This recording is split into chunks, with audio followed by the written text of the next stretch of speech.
धेरै साथीहरुसँग कुनै न कुनै बैंकमा चाहिँ एउटा न एउटा बैंक एकाउन्ट पक्कै होला र आफूसँग भएको पैसालाई तपाईले आफ्नो बैंक एकाउन्टमा राख्ने गर्नुभएको होला। जस्तै कि तपाईसँग कुनै बैंकमा एउटा बैंक एकाउन्ट छ हैन, बैंक एकाउन्ट छ र तपाईले त्यो बैंक एकाउन्टमा चाहिँ 1000 रुपैयाँ डिपोजिट गर्नुभयो। तपाईले डिपोजिट गर्ने बित्तिकै बैंकले तपाईको पैसालाई 1900 बनाउन सक्छ, 3000 बनाउन सक्छ। त्यति नै खेर तपाईको पैसालाई 6000 बनाउन सक्छ। अब तपाईहरुलाई लाग्न सक्छ कि हामीले त बैंकमा 1000 रुपैयाँ मात्रै राखेका हौं, त्यतिकै नै खेर तपाईको पैसा कसरी 1900 हुन्छ, कसरी 3000 हुन्छ, कसरी 6000 हुन्छ भनेर। साथीहरु, यसलाई बुझ्नको लागि नै हामीले चाहिँ सबैभन्दा पहिला द हिडन गेम अफ मनीलाई बुझ्न जरुरी छ। किनकि हामीले जब 1000 रुपैयाँ बैंकमा राख्छौं भनेपछि बैंकले हाम्रो पैसालाई कहाँ कहाँ पुर्याउँछ, के गर्छ भन्ने कुरा बुझ्न हामीले जरुरी छ। त्यसैले हामीले सबैभन्दा पहिला फाइनान्शियल एजुकेसन भनेको के हो भनेर बुझ्न जरुरी छ। अब धेरै साथीहरुलाई फाइनान्शियल एजुकेसनको बारेमा थाहा छैन होला, मलाई पनि फाइनान्शियल एजुकेसनको बारेमा पूर्ण ज्ञान छैन साथीहरु। तर केही न केही भए पनि तपाईले फाइनान्शियल एजुकेसनको बारेमा आज यस भिडियोमा सिक्नुहुनेछ र साथै हाम्रो पैसा हामीले बैंक खातामा राख्ने बित्तिकै हाम्रो पैसा कसरी चाहिँ यसरी बैंकले 1600 हैन 1700 या मानौ 3000 4000 6000 कसरी बनाउँछ भन्ने कुरा तपाईले आज यो भिडियोमा बुझ्नुहुनेछ र हामीले बैंकमा राख्दाखेरि हाम्रो पैसा सेफ छ या छैन भन्ने कुरा पनि तपाईले बुझ्नुहुनेछ। त्यसैले भिडियोलाई अन्तिमसम्म हेर्नु होला र साथै च्यानललाई सब्स्क्राइब गर्नु भएको छैन भने सब्स्क्राइब गरेर सँगै रहेको बेल अन गर्न सक्नुहुनेछ। ओके, अघि मैले भने कि तपाईले आफ्नो बैंक खातामा 1000 रुपैयाँ डिपोजिट गर्ने बित्तिकै राख्ने बित्तिकै तपाईको पैसा 1900 हुन्छ, 3000 हुन्छ, 6000 हुन्छ भनेर। तर तपाईलाई लाग्न सक्छ कि हामीले त 1000 रुपैयाँ राखेका हौं बैंक खातामा हैन, र तपाईले आफ्नो मोबाइल बैंकिङ एपमा हेर्न सक्नुहुन्छ कि तपाईले 1000 रुपैयाँ राखेपछि तपाईको मोबाइल बैंकिङ एपमा त 1000 रुपैयाँ नै देखाइरहेको छ हैन, र तपाईहरुलाई कसरी हुन्छ त 1900 3000 6000 भन्ने लाग्न सक्छ भनेपछि अब यहाँ के हुन्छ भन्ने कुरा हामी बुझौं साथीहरु। जस्तै तपाईले बैंकमा 1000 रुपैयाँ त राख्नु भयो हैन, तपाईले बैंकमा 1000 रुपैयाँ राख्ने बित्तिकै बैंकले के गर्छ, बैंकले 10% मात्रै आफूसँग राख्छ र तपाईको 90% पैसा चाहिँ बैंकले आफ्नो तरिकाले खर्च गर्न सक्छ। यो बैंकसँग अधिकार हुन्छ साथीहरु। अब बैंकले कहाँ खर्च गर्न सक्छ त भन्दाखेरि तपाईको 90% पैसा उले शेयर मार्केटमा लगाउन सक्छ, या चाहिँ तपाई हामी जस्तै कसैलाई लोन दिन सक्छ साथीहरु। 90% बनाएको मतलब यही नै हेर्नुहुन्छ कि तपाईको 1000 रुपैयाँ त यहाँ 1900 रुपैयाँ भइसकेको छ। बनाएको मतलब बैंकले कहिले पनि आफूसँग तपाईले दिएको पैसाको 10% मात्रै जम्मा गर्ने गर्छ, रिजर्भमा राख्ने गर्छ भनेपछि 90% पैसा चाहिँ कहीँ न कहीँ इन्भेस्ट गरिदिन्छ, या चाहिँ उले शेयर मार्केटमा लगानी गरिदिन्छ, या चाहिँ तपाई हामी जस्तै कसै न कसैलाई लोनमा दिदिन्छ र बैंकले यसरी नै पैसा कमाउने गर्छ साथीहरु। र अब हामी यसलाई अझै डिटेलली बुझ्ने छौं कि पहिला हामीले सबैभन्दा पहिला यो बुझ्नु भन्दा पनि अगाडि पैसा भनेको के हो, मनी भनेको के हो भन्ने कुरा बुझ्न जरुरी छ। ओके, अब हामी त्यो बुझ्ने छौं साथीहरु। अब साथीहरु, तपाईहरु धेरै जस्तोलाई लाग्न सक्छ कि तपाईसँग भएको 500 रुपैयाँ या 1000 रुपैयाँ भनेको चाहिँ मनी हो, पैसा हो भन्ने लाग्न सक्छ भनेपछि तपाई एकदमै गलत हुनुहुन्छ साथीहरु। किनकि तपाईसँग भएको 500 रुपैयाँ या 1000 रुपैयाँ त्यो एउटा पैसा नभएर, मनी नभएर त्यो चाहिँ एउटा करेन्सी हो साथीहरु। अब यो कसरी हो भन्ने कुरा म तपाईहरुलाई सिकाउँछु। जस्तै तपाईसँग भारु 500 रुपैयाँ थियो, या चाहिँ तपाईसँग 1000 रुपैयाँ भारु थियो भनेपछि तपाईलाई थाहा होला कि केही समय अगाडि चाहिँ इन्डियाले 1000 र 500 को नोट त ब्यान गरिदियो, बन्द गरिदियो भनेपछि तपाईसँग भारु 500 या 1000 रुपैयाँ छ, त्यो नेपालमा चल्छ भन्ने तपाईलाई थाहा छ। तर एक दिन यस्तो न्यूज आयो कि इन्डियामा 1000 र 500 को नोट बन्द भयो हैन, तपाईले थाहा पाउनु भयो र तपाईसँग भारु 500 छ, भारु 1000 रुपैयाँ छ भनेपछि अब तपाईले त्यो पैसालाई कहीँ लगेर साट्न पनि सक्नुहुन्न, या चाहिँ तपाईले त्यो पैसाले कुनै सामान पनि किन्न सक्नुहुन्न भनेपछि अब त्यो पैसाको भ्यालु भनेको के हुनेछ साथीहरु, जिरो भ्यालु हुनेछ। भनेको मतलब यो पैसा अब पैसा रहेन, अब यो त खाली एउटा जिरो भयो। त्यसैले यो खासमा मनी नभएर चाहिँ एउटा करेन्सी हो साथीहरु। किनकि तपाईसँग भएको त्यो 500 रुपैयाँ भारु या 1000 रुपैयाँ भारु भनेको त्यो इन्डियन गभर्नमेन्टको हातमा थियो। यसलाई तपाई ठ्याक्कै नेपालीमा पनि बुझ्न सक्नुहुन्छ। जस्तै तपाईसँग नेपाली 500 छ, 1000 रुपैयाँ छ भने नेपाल गभर्नमेन्टले चाह्यो भनेपछि त्यो कुनै बेला पनि त्यो आफ्नो करेन्सीलाई ब्यान गर्न सक्छ, 1000 500 को नोटलाई ब्यान गर्न सक्छ। भने तपाईसँग भएको 1000 500 रुपैयाँको भ्यालु भनेको त 0 हुनेछ। त्यसैले साथीहरू तपाईसँग भएको 1500 को नोट भनेको एउटा मनी नभएर त्यो भनेको एउटा करेन्सी हो, जसलाई चाहिँ गभर्नमेन्टले चलाउने गर्छ र गभर्नमेन्टले चाहेको बेला जुनसुकै बेला पनि यसलाई बन्द गर्न सक्छ।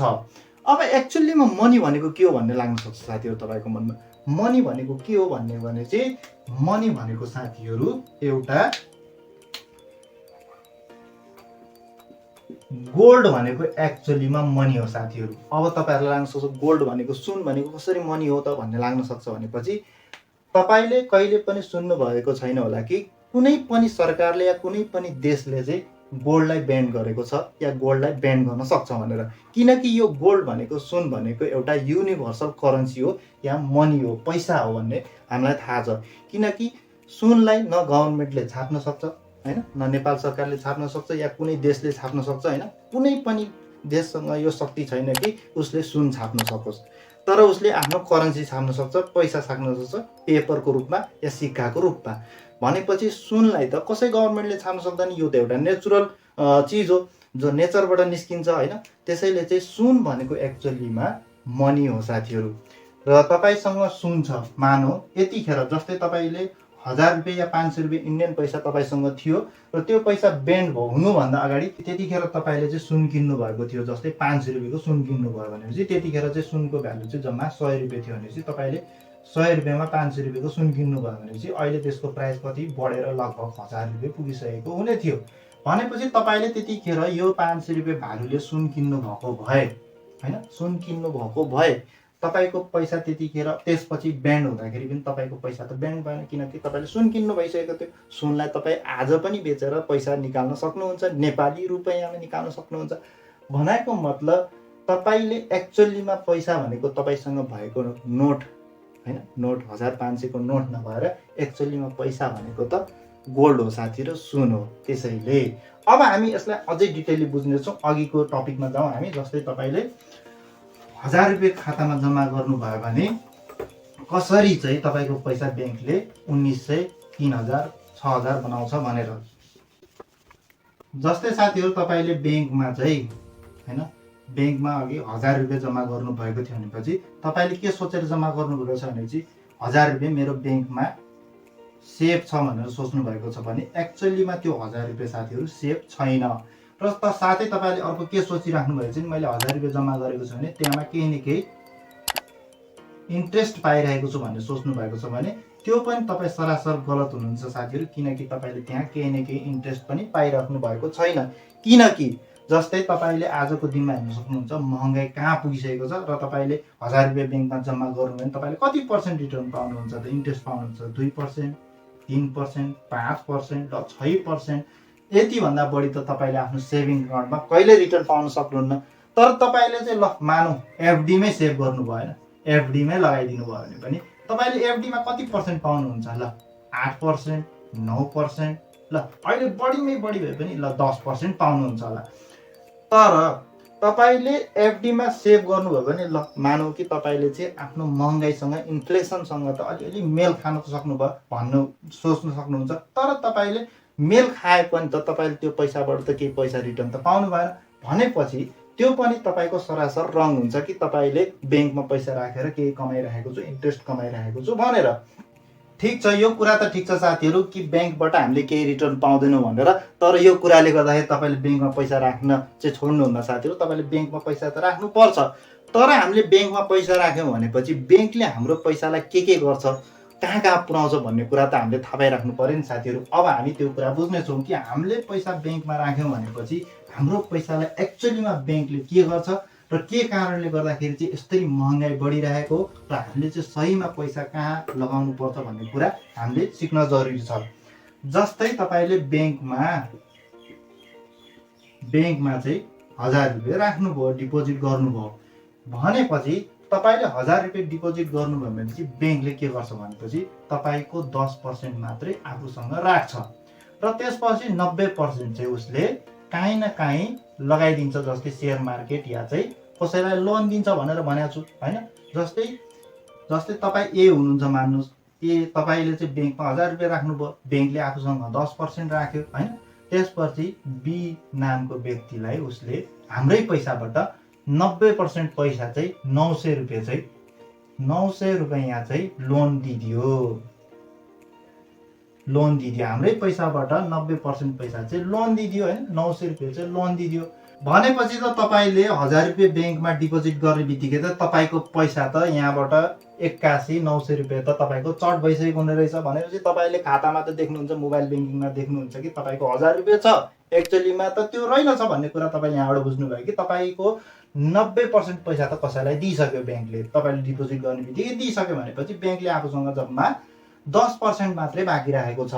र तपाईले चाहिँ फेरि तुरुन्तै, जस्तै तपाईँ जस्ता कस्टमर त यहाँ लाखौँमा हुनसक्छ होइन, करोडौँमा हुनसक्छ ब्याङ्कसँग होइन, जस्तै लाखौँ करोडौँ मान्छे हुनसक्छ कि तपाईँको ब्याङ्कको कस्टमर धेरै हुनसक्छ। र एकैचोटि सबैले चाहिँ ब्याङ्कमा पैसा माग्न गयो भनेपछि ब्याङ्कले त ती सबै मान्छे व्यक्तिबाट जम्मा चाहिँ आफ्नो पैसा डिपोजिट चाहिँ जम्मा 10% मात्र राखेर बाँकी 90% त पुरै लोन दिइसक्यो या चाहिँ सेयर मार्केट कहीँ पनि लगानी गरिदिइसक्यो भने चाहिँ ब्याङ्कले त्यतिखेर पैसा तपाईँलाई दिन सक्दैन। र ब्याङ्कले के भन्छ भनेपछि हामीसँग अहिले पैसा छैन, तपाईँको डिपोजिटको जम्मा 10% पैसा छ, र त्यो 10% मात्रै छ र बाँकी चाहिँ पैसा छैन, हामी भोलि दिन्छौँ भनेर भन्छ। या तपाईँले एकै दिनमा चाहिँ लगभग 5-10 लाख रुपियाँ लिन जानुभयो भने तपाईँलाई त्यही दिन नदिएर चाहिँ अर्को दिन दिन्छ। हामीसँग अहिले पैसा छैन, सर्कुलेट भइरहेको छ र भोलि आउनुहोस्, भोलि लगेर जानुहोस् भनेर भन्छ। सानो ब्याङ्कहरूले तपाईँले भनेको सुन्नु भएको होला। ठुल्ठुलो ब्याङ्क केसमा अलिक कम हुनसक्छ, तर बेलुकातिर जानुभयो भने त त्यो पक्कै हुन्छ। त्यसैले यो कुरा बुझ्न जरुरी छ कि तपाईँसँग भएको 1000 रुपियाँको, जस्तै 1000 रुपियाँ छ भनेपछि ब्याङ्कले त्यसको चाहिँ 10% मात्रै आफूसँग राखेर 90% चाहिँ कसैलाई लोन दिइसकेको हुन्छ। यस केसमा चाहिँ तपाईँ ए मान्नुहोस्, तपाईँ एले 1000 रुपियाँ राख्नु भएको छ नि, 10% आफूसँग राखेर 90% चाहिँ कसैलाई लोन दिइसकेको छ। अब यो 90% व्यक्तिले के गर्छ भने 90% लिएको व्यक्तिले के गर्छ भने चाहिँ 900 रुपियाँमा उसले एउटा, मानौ उदाहरणको लागि आइफोन किन्छ। अब यो गेम, मनी गेम सुरु भयो साथीहरू, तपाईँहरू राम्रोसँग बुझ्नु, ध्यान दिएर बुझ्नु होला। जस्तै उसले 900 रुपियाँको आइफोन किन्छ भनेपछि उसले त्यो 900 रुपियाँ त कुनै न कुनै कम्पनीलाई दियो होइन, कम्पनीलाई त पैसा दियो। र त्यो कम्पनीले के गर्छ, आफ्नो ब्याङ्क खातामा त्यो पैसा जम्मा गर्छ। भनेपछि अब उसले के गर्यो भने चाहिँ आफ्नो एउटा ब्याङ्क खातामा पैसा जम्मा गर्यो होइन, पैसा जम्मा गर्यो र त्यो पैसा, त्यो खातामा जम्मा गरेको पैसाले आफ्नो इम्प्लोइहरूलाई सेलरी दियो। त्यही पैसाबाट फेरि सेलरी दियो भनेपछि यहाँको 900 रुपियाँ यहाँ पुग्यो होइन, 900 रुपियाँ यहाँ पुग्यो र उसले के गर्यो, फेरि त्यो पैसालाई ब्याङ्क खातामा जम्मा गरिदियो होइन। त्यो कम्पनीले फेरि आफ्नो इम्प्लोइलाई पैसाहरू दियो होइन, इम्प्लोइहरूलाई सबलाई आफ्नो सेलरी दिइदियो भनेपछि अब यो फेरि पैसा कहाँ पुग्यो, ब्याङ्कमै पुग्यो होइन। ब्याङ्कमै पुग्यो भनेपछि फेरि त्यो पैसा जो उसँग पुगेको छ, अब त्यो पैसाबाट फेरि 90% चाहिँ फेरि कसैलाई लोनमा दिइदिन्छ। भनेपछि यसरी सर्कुलेट भइरहन्छ पैसा। त्यही पैसा हेर्नु साथीहरू, यो 1000 रुपियाँ यहाँ पुग्दासम्म 1900 रुपियाँ भइसक्यो र फेरि त्यही 1900 भइसक्यो, तपाईँको पैसा फेरि 1900 भइसक्यो, फेरि त्यो 900 रुपियाँ यहाँ पुग्यो, फेरि त्यही पैसाबाट यहाँ ब्याङ्कमा पुग्यो, फेरि त्यो पैसा बाँडियो र फेरि त्यहाँबाट फेरि 90% उसले दिइसक्यो भने तपाईँको पैसा 1000 रुपियाँबाट त कहाँ पुगिसक्यो। त्यही एउटै 1000 रुपियाँ बाँडिएर यहाँ कति धेरै पैसा भइसक्यो। तपाईँले अघि बुझ्नु भयो होला, मैले भनेको थिएँ कि तपाईँको 1000 रुपियाँ एकैछिनमा 1900 रुपियाँ हुन्छ, 3000 हुन्छ, 6000 हुन्छ भनेको यही हो साथीहरू। तपाईँको जम्मा 1000 रुपियाँ मात्रै यहाँ खातामा जम्मा भएको छ, त्यही पैसा यहाँ बाँडिएर बजारभरि बाँडिसक्यो र त्यही पैसा सर्कुलेट भइरहेको छ, त्यही पैसा चक्र चाहिँ घुमिरहेको छ। भनेपछि यसरी नै पैसाको माग बढ्दै जान्छ र पैसा के गर्छ भने, पैसा त त्यति धेरै छैन होइन, करेन्सी त त्यति धेरै छैन भनेपछि नेपाल राष्ट्रिय ब्याङ्कले के गर्छ भनेपछि मार्केटको माग अनुसार चाहिँ पैसा दिनदिनै छाप्ने काम गर्छ, पैसाको मात्रा बढाउँदै जान्छ। जस कारणले गर्दाखेरि तपाईसँग भएको करेन्सीको भ्यालु चाहिँ दिनदिनै तल हुँदै जान्छ, घट्दै जान्छ, जसको कारणले महँगाई दिनदिनै बढ्दै जान्छ साथीहरू। जब तपाईँको पैसाको भ्यालु दिनदिनै तल घट्दै जान्छ भनेपछि तपाईँ त्यसरी नै दिनदिनै चाहिँ महँगाई माथि बढ्दै जान्छ। अब तपाईँले बुझ्नुभएको साथीहरू, किन चाहिँ यसरी दिनदिनै महँगाई बढिरहेको छ भन्ने कुरा तपाईँले अब क्लियर रूपमा बुझ्नुभयो होला कि यसरी यसरी पैसा सर्कुलेट भइराख्दाखेरि नेपाल राष्ट्रिय बैंकले दिनदिनै पैसा छाप्नुपर्ने हुन्छ, किनकि त्यही पैसा यहाँ हजारौँ ठाउँमा बाँडिएर बैंकले यसरी तपाईँको पैसालाई 90% 90% 90% 90% गर्दै बाँड्दै धेरै बनाइदिन्छ। त्यही 1000 रुपियाँ नै तपाईँको एकै सेकेन्डमा 1900, 3000, 6000 हुन्छ। त्यसरी नै बढी हुँदै जान्छ, जसको कारणले बजारमा मार्केटमा चाहिँ पैसाको माग धेरै हुन्छ। नेपाल राष्ट्रिय बैंकको एउटा बाध्यता के हुन्छ भनेपछि उसले बजारमा पैसा पुर्याउनको लागि पैसा छाप्नु पर्ने हुन्छ, जसले गर्दा पैसाको भ्यालु घट्छ र महँगाई दिनदिनै बढ्छ। अब तपाईँले बुझ्नु भइसकेको लागि साथीहरू, तपाईँले बैंकमा पैसा राख्दाखेरि कतिको तपाईँको पैसा सुरक्षित छ या छैन भन्ने कुरा तपाईँले बुझ्नु भइसक्यो होला। बैंकले तपाईँको पैसालाई के गर्छ भन्ने कुरा पनि तपाईँले एकदमै सजिलोसँग बुझ्नुभयो होला। अब तपाईँले कहाँ आफ्नो पैसालाई राख्दाखेरि एकदमै बेस्ट हुन्छ, तपाईँको पैसाको भ्यालु घट्दैन, तपाईँको पैसाको भ्यालु दिनदिनै बढ्छ भनेपछि सोच्नुहुन्छ भनेपछि तपाईँले त्यो पैसालाई, त्यो 1000 रुपियाँलाई तपाईँले बैंकमा राख्नुको सट्टा तपाईँले के गर्न सक्नुहुन्छ भनेपछि गोल्ड किन्न सक्नुहुन्छ। गोल्ड किन्न सक्नुहुन्छ। जस्तै तपाईँले 1000 रुपियाँको गोल्ड किन्नु भएको छ भनेपछि केही महिना अगाडि किन्नु भएको थियो भने आज त्यसको भ्यालु बढेर 1500 पुगिसकेको हुनेछ र तपाईँको पैसा त घटेन, किनकि तपाईँको पैसा त बैंकमा छैन, तपाईँसँग सुन छ हैन, तपाईँसँग एक्चुअली आफैसँग सुन छ भनेपछि तपाईँले अब त्यो सुनलाई मार्केटमा बेच्नुभयो भने तपाईँले 1000 रुपियाँ लगानी गर्नुभएको थियो त्यो सुन भनेपछि तपाईँको पैसा बढेर एक्चुअलीमा 1500, तपाईँले क्यास 1500 कमाउन सक्नुहुन्छ। अब सोध्न सक्नुहुन्छ कि कुनै जमाना अगाडि तपाईँको बुवाको पालामा या बाजेको पालामा तपाईँको 1000 रुपियाँ थियो भनेपछि त्यतिखेर तपाईँको त्यो 1000 रुपियाँले, त्यतिखेर बुवा बाजेको पालाको 1000 रुपियाँले के आउँथ्यो भनेर सोध्न सक्नुहुन्छ भनेपछि त्यतिखेर त 1000 रुपियाँले उनीहरूले हैन टन्नै चिज गर्न सक्थे, हैन जमिन किन्न सक्थे, घर बनाउन सक्थे, हैन आफूलाई चाहिने आवश्यकताका चिजहरू किन्न सक्थे। त्यतिखेर त सुनको भाउ पनि धेरै सस्तो थियो, धेरै सुन किन्न सक्थे, हैन धेरै चिज गर्न सक्थे भनेपछि त्यतिखेर पैसाको भ्यालु एकदमै धेरै थियो साथीहरू। तर आजभोलि के भएको छ भने पैसाको मात्रा दिनदिनै बढिरहेको छ, दिनदिनै छापिरहेको छ भनेपछि पैसाको भ्यालु दिनदिनै चाहिँ डाउन भइरहेको छ, घटिरहेको छ। किनकि तपाईँले सोध्न सक्नुहुन्छ आज बुवा बाजेले किनेको 1000 रुपियाँको जमिन आज करोडौँको भइसकेको छ, त्यो तपाईँहरूलाई राम्रोसँग थाहा छ। त्यसैले आज तपाईँले 1000 रुपियाँले कुनै पनि जमिन किन्न सक्नुहुन्न, करोडौँ रुपियाँ खर्च हुन्छ। त्यसैले पैसाको भ्यालु के भइसकेको छ, घटेको छ। र तपाईँले गोल्डमा लगानी गर्नुभएको भए बुवा बाजेले त्यतिखेर 1000 रुपियाँको सुन तोलै हैन 5-6 तोला किनेको भए आज त्यसको भ्यालु बढेर माथि पुगिसकेको हुने थियो। र त्यसैले तपाईँसँग भएको पैसालाई बैंक खातामा राख्नुभन्दा पनि एक्चुअलीमा तपाईँले गोल्डमा इन्भेस्ट गर्नुभयो भने रियल मनी भनेको चाहिँ साथीहरू गोल्ड नै हो। अब तपाईँले बुझिसक्नु भयो होला कि साथीहरू, तपाईँसँग खल्तीमा भएको 1500 को नोट चाहिँ एक्चुअलीमा रियल मनी नभएर चाहिँ त्यो एउटा करेन्सी हो जसको दिनदिनै भ्यालु घटिरहेको छ। र तपाईँले त्यो पैसाले तपाईँले काहीँ गोल्ड किन्नु भएको भएदेखि एक्चुअलीमा रियल मनी भनेको गोल्ड हो जसको प्राइस चाहिँ दिनदिनै बढिरहेको छ, जसले गर्दाखेरि तपाईँको पैसाले पैसा पनि कमाइरहेको छ। एक्चुअलीमा त्यो रियल मनी हो जसलाई कुनै गभर्मेन्टले ब्यान गर्न सक्दैन। तर तपाईँसँग भएको 1500 को नोट भनेको कुनै पनि बेला नेपाल गभर्मेन्ट जस्तै इन्डियामा भएको थियो, इन्डियामा 1500 को नोट ब्यान्ड भएर जिरो भ्यालु भएको थियो भनेपछि त्यसरी नेपालमा पनि कहिले पनि 1500 को नोट ब्यान्ड गरिदियो भने चाहिँ तपाईँसँग भएको त्यो 1500 को नोटको भ्यालु भनेको जिरो हुनेछ। र तपाईँसँग एक्चुअलीमा सुन छ भनेपछि या गोल्ड छ भनेपछि त्यो एक्चुअली मनी हो जसलाई तपाईँले बेचेर तुरुन्तै करेन्सी निकाल्न सक्नुहुन्छ, जसको भ्यालु आज जतिमा किन्नु भएको छ भोलि बेच्दाखेरि त्यसको भ्यालु बढिसकेको हुनेछ। अब तपाईँहरूले क्लियर रूपमा बुझिसक्नु भयो होला कि एक्चुअलीमा मनी भनेको के हो भनेर साथीहरू, र बैंकले हाम्रो पैसालाई कहाँ पुर्याउँछ भनेर साथीहरू। तपाईँलाई यो भिडियो एकदमै इन्फर्मेटिभ जानकारीमूलक लागेको भएको भिडियोलाई एउटा लाइक गर्नु होला साथीहरू, र साथै यो भिडियोलाई सेयर गर्नु होला र कमेन्ट गर्नु होला साथीहरू तपाईँहरूलाई एक्चुअलीमा यो भिडियो कस्तो लाग्यो। र आगामी दिनमा तपाईँहरू यस्तै भिडियो हेर्न चाहनुहुन्छ कि हुन्न भनेर तपाईँ कमेन्ट गर्न सक्नुहुनेछ। र साथै अहिलेसम्म च्यानललाई सब्स्क्राइब गर्नुभएको छैन भने सब्स्क्राइब गरेर सँगै रहेको बेल अन गर्न सक्नुहुनेछ। र साथै यो भिडियो फेसबुक पेजबाट हेर्दै हुनुहुन्छ भने फेसबुक पेजलाई फलो गर्न सक्नुहुनेछ।